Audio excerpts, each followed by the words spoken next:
Hi, my amazing second grade artists.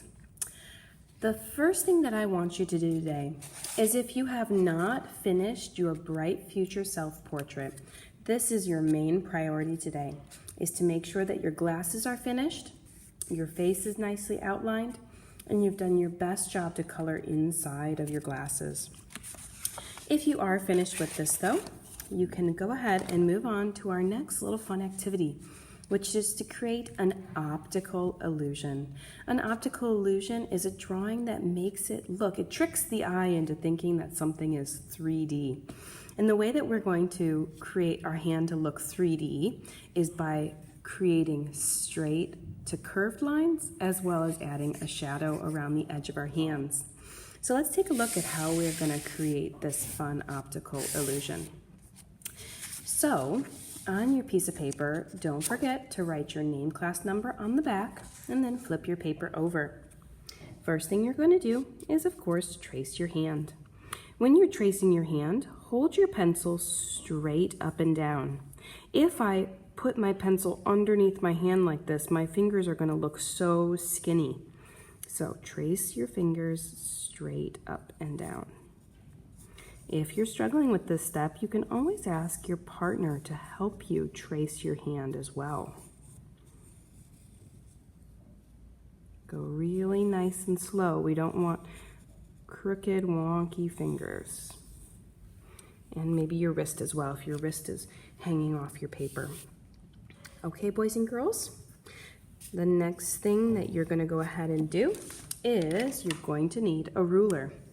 And on our ruler, let's go ahead and take a look at the features of our ruler. So on one side of the ruler, the black numbers are the inches. And on the other side of the ruler, we have the red numbers, which are the centimeters. In the middle of our ruler, we also have this red line.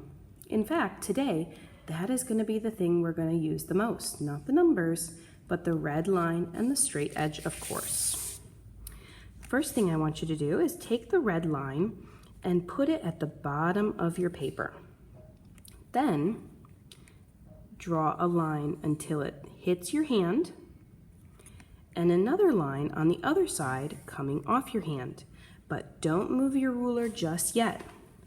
I want you to start here at this side and make a jump all the way to the other side. Make sure your arch makes it all the way over to that other line. Okay, now we are going to go ahead and move our red line until the red line covers up the line that we just drew. So if you can see that drawn line underneath, I'm going to cover it up with my red line. Again, draw until you hit your hand. And then, if you want, you can do the jump right away. Jump to the other side of your hand and continue with your straight line. And then again, move your hand. You're going to continue this all the way until you get to the top of your fingers. Okay, boys and girls, I have drawn all my lines, but I want you to go back and notice how when I did my lines for my fingers, I drew a line, I did an arch, and stopped once my finger ended. Line, arch, line, arch, line, arch, and a line. When you're in this region, it might be a little bit tricky, but I'm going to leave it up to you to problem solve how to do that.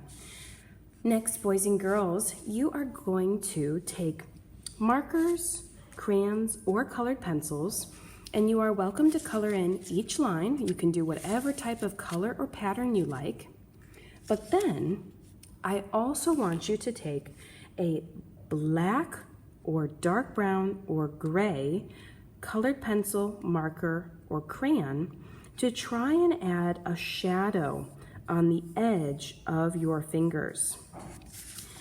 Notice the challenge that I gave myself here on this hand, where I created a dark gradient from the edge of my hand to light, back to dark.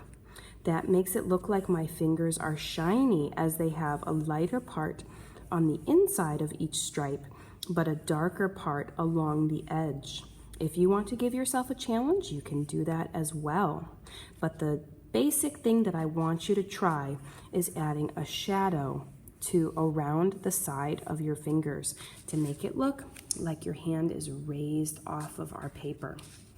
Okay, boys and girls, you are welcome to give this a go, but first, only after you have finished your Bright Future self-portrait. Okay, let's head to our desk and you can get started.